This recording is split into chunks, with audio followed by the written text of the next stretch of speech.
Hello সবাইকে, আসসালামু আলাইকুম। আমি এখন বসে আছি আমাদের মসজিদের বারান্দায়। এখন 4:30 বাজে। ফজরের নামাজ পড়বার জন্য বসে আছি, সুন্নত নামাজ পড়ে।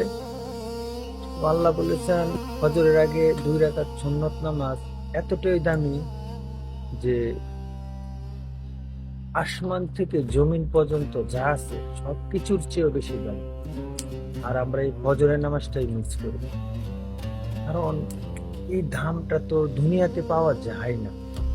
যার কারণে আমরা এটার মূল্য দিই না। অথচ একটা মানুষ যদি বলতো যে আমি তোমাকে 1 কোটি টাকা দিব, সারা রাত জেগে থাকো, আমরা অবশ্যই জেগে থাকতাম।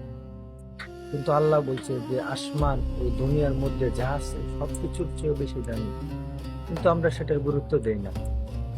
আমরা বিপদে পড়লে আল্লাহর কাছে কান্নাকাটি করি, এটা ওটা চাই, আল্লাহ দেয় না, মন খারাপ করে। কি করে দিবি?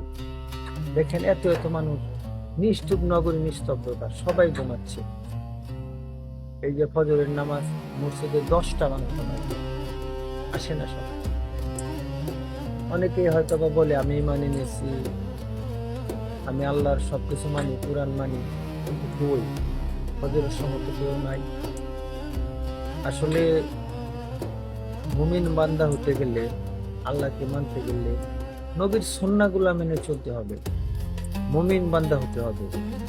ততক্ষণ একজন বান্দা মুমিন হতে পারবে না যতক্ষণ সে নিজের চেয়ে বেশি নবীকে ভালোবাসে, নিজের সন্তানের চেয়ে বেশি নবীকে ভালোবাসে। আর আমরা সন্তানের জন্য সবকিছু করতে পারি, অথচ নবীর জন্য কি করতেছি? নবীর সুন্নাহগুলো মানতেছি। নবী তো ঠিকই সেই ফজরের সময় রাতের বেলায় আমল করতে, আমরা কি করি? কিছুই করি না। আমরা কি আশা করি নবীর কাছ থেকে, কি আশা করি আল্লাহর কাছ থেকে? আসলে আমাদেরকে দিনের পথে ফিরে আসতে হবে, আল্লাহর পথে ফিরে আসতে হবে।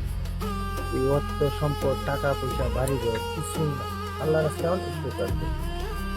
আমার যে ইনকাম কম, আমার যে অর্থ কম, তারপর আমি আল্লাহর কাছে সুখী, অনেক সুখে আছি। আর দুনিয়ার সুখটা বড় না, আখিরাতের সুখের প্রয়োজন। অনেকে হয়তো বা বলবে আমি নামাজ পড়ি, এই বলে আমি ভিডিও করতেছি, এই করতেছি, সেই করতেছি। তা বিষয়টা না না।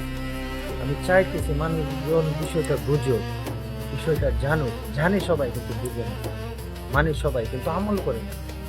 আমি এটাই বুঝাতে চাইছি। আমি নামাজ পড়ি সেটা দেখানোর জন্য আমি এখন ভিডিওটা করতেছি না, ঠিক আছে? তো দয়া করে সবাই শেয়ার করে দিবেন, যাতে সবাই ভিডিওটা দেখে বুঝে। সত্যি কথা, আমি বুঝের জন্য বলতেছি। আমি নামাজ পড়ি সেটা দেখাবার জন্য বলতেছি না।